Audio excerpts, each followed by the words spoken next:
So I think a few things. I think now one is after the last round of negotiations between US officials, the Secretary of State and National Security Advisor, with the Ukrainians, they agreed to terms for a ceasefire, which they have now sent to Russia. So I think as they put it, the ball is now in Russia's court. Tomorrow there will be a conversation between Trump and Putin that is expected. Let's see what comes of that. So I think that will show what's going. What really is at stake, though, is less the territorial gains. It is more the terms of the ceasefire for Ukraine. What is Ukraine's status going to be? That is really what is up in the air. And I think the number of scenarios to look at have different levels of involvement by the US.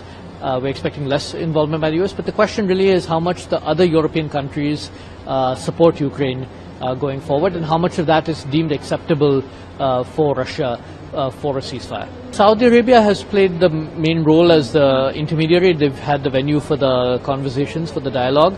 I think India has said that India's offices are open for any kind of intermediary role if both sides are happy with that.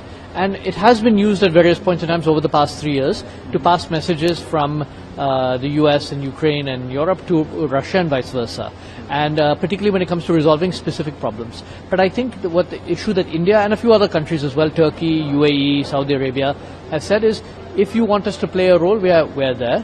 But so far it looks like Saudi Arabia has been the preferred place for those guys. So I think India's doors are open. It really is up to where both sides see a potential role for India to play.